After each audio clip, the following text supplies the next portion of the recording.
Bulletin में सबसे पहले बात सियासत की, क्योंकि यूपी चुनाव से जुड़ी तमाम अहम खबरें सामने आ रही हैं। आखिरी 3 दौर का उम्मीदवार तय करने के लिए आज भारतीय जनता पार्टी की कोर कमेटी की बैठक होनी है। बीजेपी शुरू के 4 चरणों के प्रत्याशियों के नाम घोषित कर चुकी है। इस बीच दलों के बीच वार पलटवार का सिलसिला बदस्तूर जारी है। कल सीएम योगी ने समाजवादी पार्टी और बीएसपी पर नया हमला बोला है।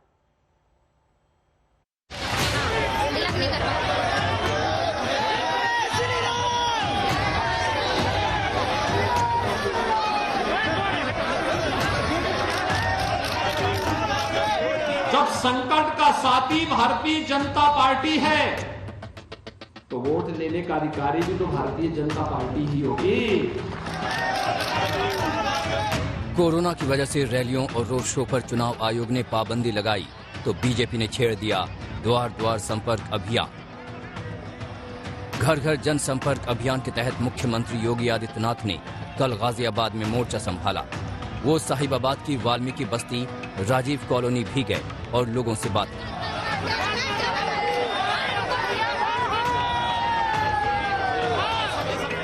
शाम में गाजियाबाद सदर इलाके में बुद्धिजीवियों को संबोधित किया। गुंडा माफिया से लेकर कोरोना से जंग में सरकार की कामयाबी का जिक्र किया। समाजवादी पार्टी को जब 2012 में सत्ता मिली तो समाजवादी पार्टी ने पहला निर्णय लिया था श्री राम जन्मभूमि पर आतंकी हमला करने वाले आतंकवादियों के मुकदमों को वापस लेने का। आपने दीपावली और विजयादशमी के कार्यक्रम को कोरोना कालखंड में शानदार तरीके से बनाया। मैं तो उनसे पूछ रहा था, मैंने कहा मार्केट के क्या हाल है? इन्होंने कहा बहुत अच्छी बिक्री हो रही है। मैंने कहा क्या मार्केट सब खुल गए? कहा भीड़ और नियंत्रित भीड़ हो रही है। स्वास्थ्य मंत्री भी, तो मैंने कहा आपका भी तो कोई दायित्व है। उन्होंने कहा जनता इतनी उत्साहित है, उन्हें मालूम है कि मोदी जी और योगी जी हैं तो कोरोना भी कुछ नहीं बिगाड़ता है। सीएम योगी ने समाजवादी पार्टी के मुफ्त बिजली वादे का भी जमकर मजाक उड़ाया।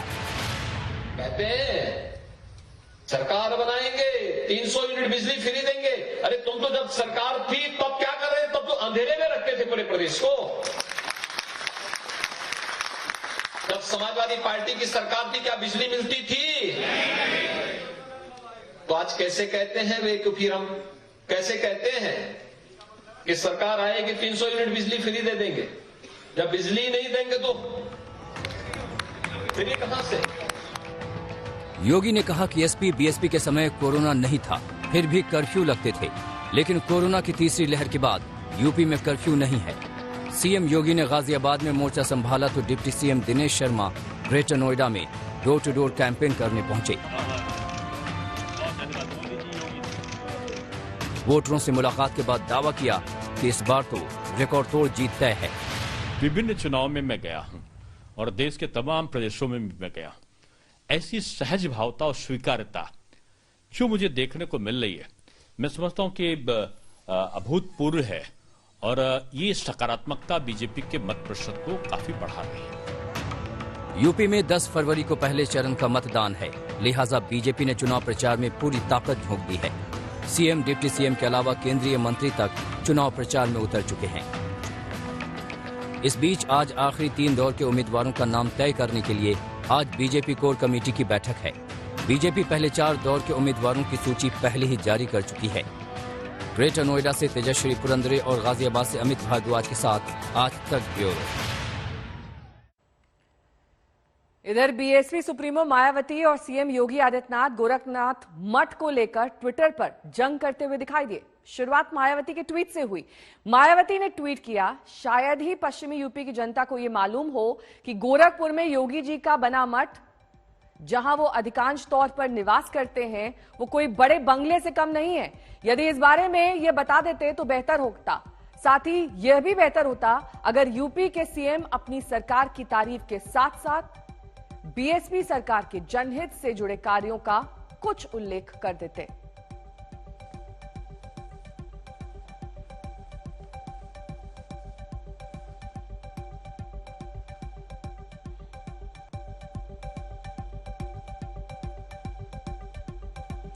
इसका जवाब सीएम योगी के दफ्तर की तरफ से इस तरह से दिया गया। बहन जी, बाबा गोरखनाथ जी तपोभूमि गोरखपुर स्थित श्री गोरख गोरक्षपीठ में ऋषियों, संतों एवं स्वतंत्रता आंदोलन के क्रांतिवीरों की स्मृतियों को संजोया गया है। हिंदू देवी देवताओं के मंदिर हैं। सामाजिक न्याय का यह केंद्र सबके कल्याण हेतु अहर्निश क्रियाशील है। कभी आइए, शांति मिलेगी। एक तरफ श्री योगी आदित्यनाथ जी महाराज ने कोरोना काल में सरकारी विमान को प्रदेशवासियों के जीवन की रक्षा हेतु समर्पित किया, वहीं दूसरी तरफ व्यक्तिगत वैभव के लिए राजकीय संसाधनों का दुरुपयोग करते हुए सरकारी विमान से सैंडल मंगवाया गया था। वार पलटवार का यह सिलसिला ट्वीट के जरिए जारी है।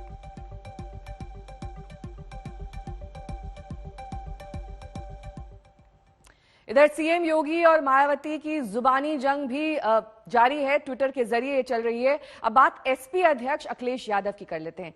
आज तक से एक्सक्लूसिव बातचीत में अखिलेश ने गोरखपुर से योगी के चुनाव लड़ने पर निशाना साधा। देखिए इंटरव्यू के अहम अंश।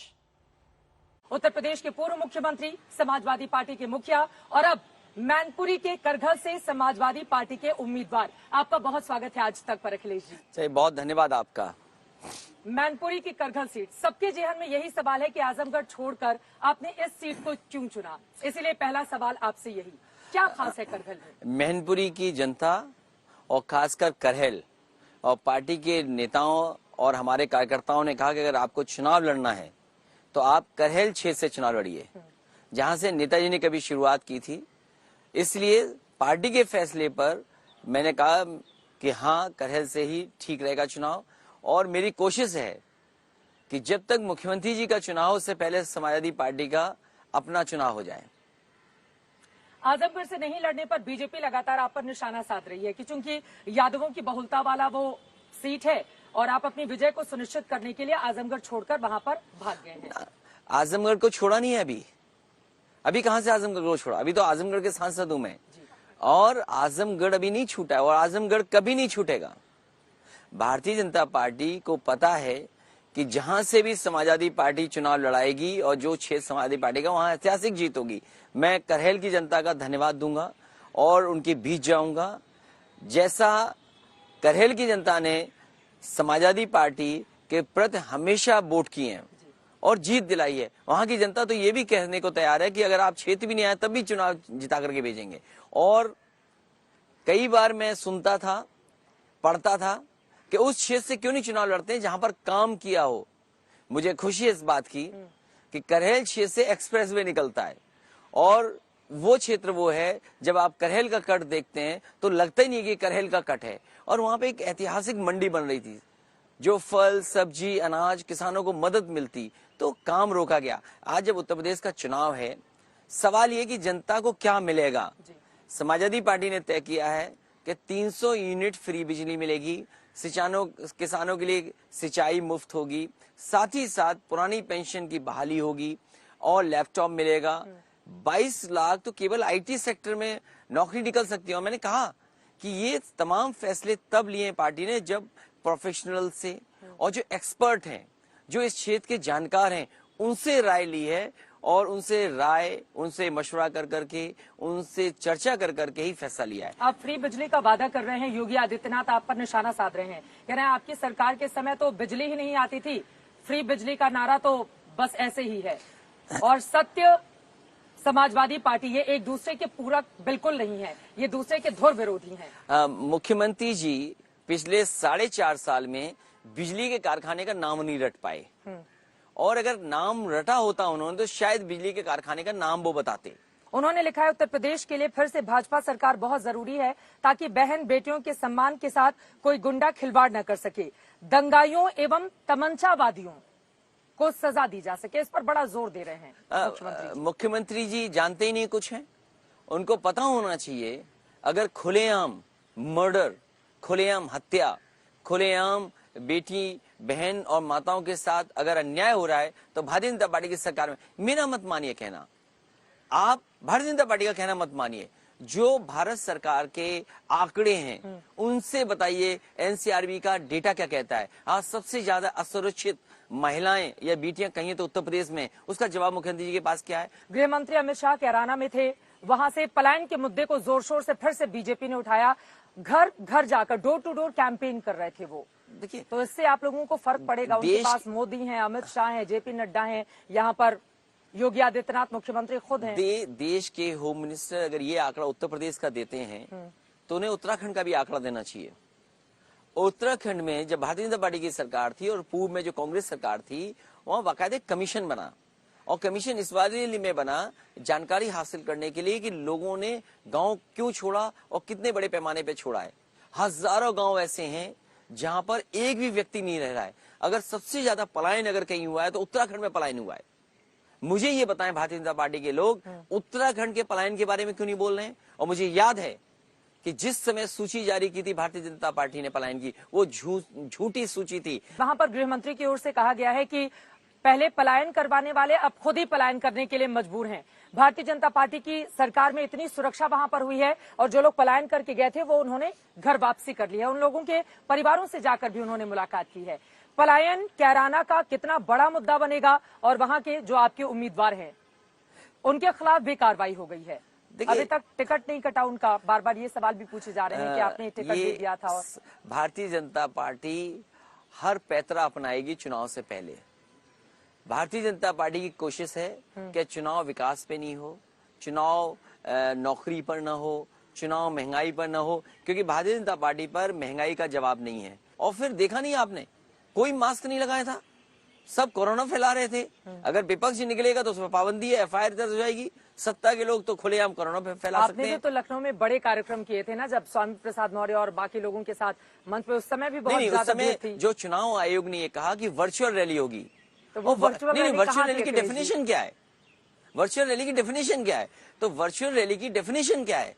वर्चुअल रैली की कोई डेफिनेशन नहीं थी, आपको बताया नहीं गया था, कोई परिभाषा नहीं। और दूसरा, धारा 144 नहीं लागू थी उस समय। तो आखिर ऐसा क्या हो रहा है कि आपके ही परिवार से लोग भारतीय जनता पार्टी का कमल का फूल हाथ में थाम ले रहे हैं? मैंने कहा हमारी पार्टी से विचारधारा का विस्तार हो रहा है। भारतीय जनता पार्टी बहुत विस्तार करती है ना अपनी पार्टी का, तो हमारे पार्टी में भी विचारधारा का विस्तार हो रहा है। इस बात का दुख है आपको कि अपर्णा यादव बीजेपी में चली गई? नहीं, मुझे खुशी इस बात की कि समाजवादी सिद्धांत भारतीय जनता पार्टी में ही पहुंचेंगे। आने वाले समय में लोकतंत्र कैसे बचे, संविधान कैसा बचे, उसकी भी लड़ाई समाजवादी लोग लड़ेंगे भारतीय जनता पार्टी के अंदर। गोरखपुर से मुख्यमंत्री योगी आदित्यनाथ चुनावी मैदान में हैं, उनके सामने समाजवादी पार्टी पे कई प्रत्याशी हैं, और आने वाले समय में पार्टी के संगठन से पूछ करके और राय बना करके चुनाव का प्रत्याशी घोषित होगा। प्रियंका गांधी भी क्या चुनाव लड़े? आप जैसे बड़े नेता तमाम, आप हो, मुख्यमंत्री जी हो, सब लोग चुनाव लड़ रहे हैं। जिस घर ने न जाने कितने प्रधानमंत्री देश को दिए हों, उन्हें मैं राय क्या दूंगा? कांग्रेस के प्रति दिल में अभी भी 17 वाली जगह बनी हुई है। नहीं, कांग्रेस के लिए नहीं है, कांग्रेस की वजह से ही आज बीजेपी जिंदा है। अगर कांग्रेस सही रास्ते पे होती तो शायद बीजेपी आज न होती। ठीक है, आखिरी सवाल, अब तक के चूंकि पहले चरण का चुनाव बिल्कुल नजदीक है, ऐसे में अखिलेश जी का मौजूदा आकलन क्या कहता है? कितनी सीटें आप लोगों को आपके फर्स्ट फेज में 50 से ज्यादा सीटें समाजवादी पार्टी जीतने जा रही है अलायंस। फर्स्ट फेज में क्लीन स्वीप हो जाएगा, क्लीन, सुपर क्लीन होगा। इसीलिए बड़े बड़े नेताओं को गली मोहल्ले में आना पड़ गया। कोई सोच सकता था कि बड़े बड़े नेता जो हवाई जहाज हेलीकॉप्टर में उड़ रहे थे कुछ दिन पहले, उन्हें गली मोहल्ले में आना पड़ रहा है? ये जनता की ताकत है, जनता परिवर्तन चाहती है, उसी की वजह से उन्हें आना पड़ा। और सोचिए, उत्तर प्रदेश की जनता विकास चाहती है, महंगाई से निजात चाहती है, लोगों को नौकरी रोजगार मिले, और ये देखो कैसे मुद्दे उठा रहे हैं। जनता सब समझ रही है इस बार परिवर्तन होगा, बदलाव होगा, और खुशहाली के लिए वोट उत्तर प्रदेश में पड़ेगा, और साइकिल और आरएलडी को समर्थन मिलेगा। चलिए, बहुत शुक्रिया अखिलेश यादव जी आज तक से जुड़ने के लिए और तमाम मुद्दों पर बेबाक अपनी राय जाहिर करने के लिए। पूर्व मुख्यमंत्री के दावों में कितना दम है इसके लिए हमें थोड़ा इंतजार करना होगा, लेकिन इनका ये दावा है कि प्रथम चरण के जब मतदान होंगे तो पूरे के पूरे इलाके में सुपर क्लीन स्वीप हो जाएगा, यानी कि पूरी तरह से समाजवादी पार्टी और आरएलडी के पक्ष में वहां की जनता मतदान करेगी। दावे में कितना दम है इसके लिए कर लेना होगा हमें थोड़ा इंतजार। अगली खबर का रुख करेंगे। बीजेपी और शिवसेना के बीच दूरी और बढ़ने के संकेत हैं, ऐसा उद्धव ठाकरे के बीजेपी के हिंदुत्व को लेकर दिए गए बयान से हुआ है। दरअसल बाल ठाकरे की जयंती पर उद्धव ने दो टूक कहा कि बीजेपी का हिंदुत्व सिर्फ सत्ता के लिए।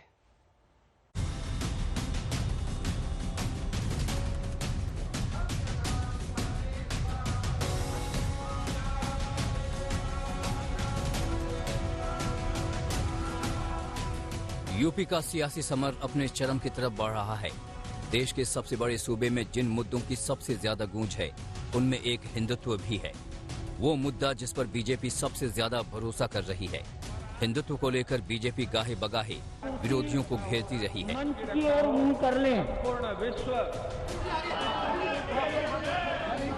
एक ऐसा मुद्दा जिस पर विपक्ष कायदे से कभी बीजेपी पर सवाल नहीं उठा पाया। उल्टे विरोधी दलों के नेताओं को गाहे बगाहे इसे हिंदुत्व के रंग में रंगना पड़ा। वही तौर तरीके अपनाने पड़े, उसे पिच पर खेलना पड़ा जो बीजेपी ने तैयार की थी।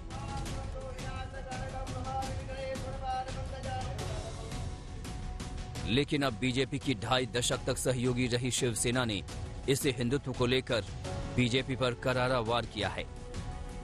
शिवसेना से फिर दोस्ती के गाहे बगाहे लगते कयासों के बीच उद्धव ठाकरे ने हिंदुत्व को लेकर बीजेपी पर सीधा हमला बोला है और उसके हिंदुत्व को नकली और सत्ता के लिए सीढ़ी बताया है। जिंकला तर माझाही वापर करून शिवसेनेचाही वापर करून तुम्ही जिंकलात असं आम्ही म्हणू शकतो। कशाला पाहिजे होतो मी तिकडे? कोण आहे मी असा की अर्ज भरायला माझी तिकडे उपस्थिती पाहिजे होती? आग्रह करून करून मला बोलवलं होतं आणि मी गेलो होतो। पण जिंकल्यानंतर वापरा आणि फेकून द्या, आपल्याला नामशेष करायला गेले। हा हिंदुस्थान म्हणजे माझ्या मांडीखाली माझ्या अंगठ्याखाली असला पाहिजे। आणि जसं इंग्रजांच्या वेळेला एक गुलामगिरीचं वातावरण देशात तयार झालं होतं, ते वातावरण तयार करणं हे हिंदुत्व नाही आणि हिंदुत्ववादी खरे हिंदू हे असं कदापि होऊ देणार नाही। जर आज आपण आणि सगळे देशातले नागरिक गप्प बसले तर पुन्हा एकदा कदाचित गुलामगिरी नशिबी येईल की काय अशी परिस्थिती ही निर्माण होऊ शकते। मग आणीबाणीच्या आठवणी काढायच्या। आणीबाणीमध्ये जे सगळे विरोधात होते आता तेच आणीबाणी सदृश्य परिस्थिति देशात निर्माण करते हैं। उद्धव ठाकरे ने जब बीजेपी की खबर ली तो दिन भी खास चुना। हिंदुत्व के सबसे बड़े पैरोकार रहे बाल ठाकरे की 96वीं जयंती पर उद्धव ने ये कहकर चौंका दिया कि हमने बीजेपी के साथ तालमेल कर 25 साल बर्बाद कर डाले। इससे लगता है कि भविष्य में दोनों के बीच दोस्ती का हाथ बढ़ना थोड़ा मुश्किल है। त्यांनी दिल्ली तर आपल्या मदतीने जिंकलीच, पण आपल्यात आता आपल्या घरामध्ये घुसून आपल्याला नामशेष करायच्या मागे लागल्यानंतर मग आपण उलट फिरून पंजा मारायचा, तो मारावाच लागला, तो मारला। कारण आपली फसगत केली, आपली फसवणूक केली। आम्ही तुम्हाला पूर्णपणे झोकून देऊन तुमचा प्रचार केला। संपूर्ण देश म्हणजे मी सुद्धा त्यावेळेला मला बोलवल्यानंतर मी मोदीजींचा अर्ज भरायचा होता। दुसऱ्या दिवशी मी अर्ध्या रात्री तिकडे पोहोचलो। दुसऱ्या दिवशी आपली बांद्रा कुर्ला कॉम्प्लेक्सला सभा होती। कांग्रेस के राहुल गांधी समेत दूसरे दलों के हिंदुत्व को लेकर आरोपों को बीजेपी ने हवा में उड़ा दिया, लेकिन अपने इस सबसे पुराने सहयोगी रहे दल के तीखे सवाल पर बीजेपी को सोच समझकर जवाब देना होगा। ब्यूरो रिपोर्ट, आज तक।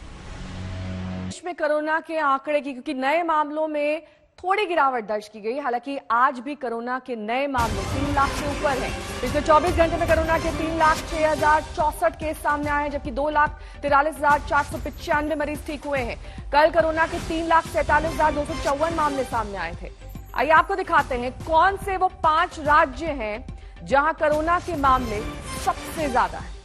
और इस वक्त टॉप पर कर्नाटक पहुंच चुका है। नए मामले एक दिन में 50,210, केरल दूसरे नंबर पर 45,449 के आंकड़े के साथ। महाराष्ट्र नंबर 3 पर पहुंच गया है, 40,805 नए मामले यहां पर सामने आए हैं, जबकि तमिलनाडु 30,580 के साथ चौथे नंबर पर। 5वें नंबर पर गुजरात है, जहां पर 16,617 नए मामले सामने आए हैं पिछले 24 घंटे में। तो नए मामले दिल्ली में संख्या घटकर अब 10,000 से नीचे पहुंच गई है। 9,197 मामले हैं। 24 घंटे में 34 लोगों की जान गई है। संक्रमण दर भी कम हुई है, 13.3% अब दिल्ली में संक्रमण दर है। वहीं बात करेंगे यूपी की, जहां पर मामले अब बढ़ रहे हैं। 13,830 नए मामले, 24 घंटे में 19 मौतें उत्तर प्रदेश में, जबकि ठीक हुए मरीजों की संख्या 16,521 बताई जा रही है। वहीं आपको दिखा देते हैं कि कैसे अब लगातार कोरोना के केसेस में बड़ी गिरावट दर्ज की जा रही है।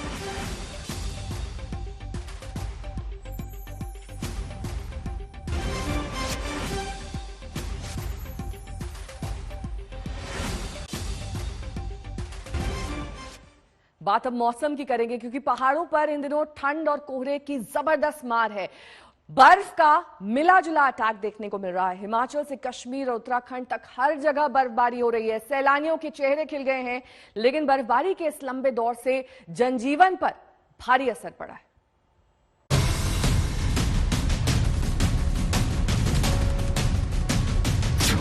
पहाड़ों पर जमाने वाली ठंड का कहर, बर्फ और बारिश का डबल अटैक, कश्मीर से हिमाचल तक सफेद अटैक, बर्फीले वार से थमी जिंदगी की रफ्तार।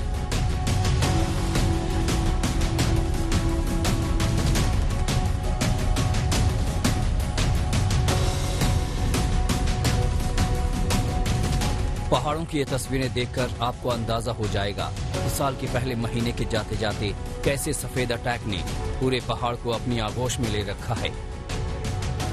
हर तरफ बर्फ की चादर है, कहीं 3 फुट तो कहीं 6 फुट तक बर्फ गिर चुकी है। कई जगह 24 घंटे से बर्फबारी जारी है। साथ में बारिश ने जिंदगी को दुश्वार कर दिया है। पहाड़ों पर बर्फीले नजारे देखने गए सैलानी तो खुश हैं, लेकिन स्थानीय प्रशासन के लिए इंतजाम बनाए रखना मुश्किल हो रहा है। देवभूमि उत्तराखंड में शनिवार रात से बर्फ गिर रही है। ऊंचे इलाकों में बर्फ तो निचले इलाकों में बारिश हो रही है। यमुनोत्री धाम से लगे इलाकों का तापमान -3 डिग्री रिकॉर्ड किया गया है। वहीं गंगोत्री का तापमान -0.2 डिग्री है। बर्फबारी से गंगोत्री नेशनल हाईवे सुक्खी से आगे बंद हो गया। यही हाल यमुनोत्री नेशनल हाईवे का है, जो फुल चट्टी के पास बंद हो गया है। दिन रात बर्फ हटाने का काम चल रहा है। उत्तराखंड जैसा ही हाल हिमाचल का है। धर्मशाला में इतनी बर्फ गिरी कि इस बर्फीले तूफान में 4 बच्चे लापता हो गए। कई घंटे की मशक्कत के बाद 2 को घायल हालत में बचाकर निकाला गया और धर्मशाला लाया गया। जैसे ही मामला आया तो हम लोगों ने प्रशासन और पुलिस विभाग के साथ बातचीत करके जो है पूरे मामले की कार्रवाई शुरू कर दी थी और रेस्क्यू टीम्स को वहां पर डिप्यूट करके वहां पर टीम्स अलग अलग लोकेशन से हम लोगों ने भिजवाई। अभी 2 युवक को वहां से कड़ी मुशक्कत के बाद हम लोग लेकर आए। लगभग 4-4 फीट जो है बर्फ वहां पर अभी पड़ चुकी है और दो युवक हैं, उनको कुछ चोटें आई हैं, जिस कारण से अभी रेस्क्यू टीम को उनको नीचे तक लाने के लिए दिक्कतें हो रही हैं। बहुत ज्यादा दिक्कतें हो रही हैं, उन्हें उठा के लाया जा रहा है। चंबा में भी बर्फबारी ने आम जीवन अस्त व्यस्त कर दिया है। डलहौजी में तो बर्फ सारे रिकॉर्ड तोड़ रही है। आहला और लकड़मंडी में 3 फुट बर्फ जमी है तो डायन कुंड में 6 फुट तक बर्फ जमी है। बर्फ ने रफ्तार थाम दी है। इस मशहूर टूरिस्ट स्पॉट पर बिजली की सप्लाई चुनौती बनी हुई है। हालांकि सैलानी खुश हैं। स्नो देखने आए थे। स्नो बहुत प्यारी बढ़ रही है, उतना मजा भी आ रहा है। थोड़ा सा फंस भी रहे हैं, थोड़ा सा हो भी रहा है, लेकिन स्नो इतनी ज्यादा फुल मजे कर रहे हैं यहाँ पे। मजा आ गया फिलहाल वाला। शिमला में बर्फबारी ने मशहूर हेरिटेज रेल ट्रैक को बंद कर दिया है। कालका शिमला ट्रैक पर एक मिट्टी का पहाड़ गिर पड़ा। ट्रैक पर पत्थर भी जमा होने से सोमवार की सारी ट्रेनें कैंसिल करनी पड़ी। कश्मीर में भी जमकर बर्फ पड़ रही है। ये तस्वीरें गुलमर्ग की हैं। यहाँ के टूरिस्ट रिजॉर्ट में हर तरफ बर्फ है। पहाड़ों की रानी मसूरी में भी बर्फबारी से सैलानियों के चेहरे खिले हैं। मौसम विभाग के मुताबिक बर्फबारी और बारिश का ये सिलसिला अभी जारी रहेगा। ब्यूरो रिपोर्ट आज तक।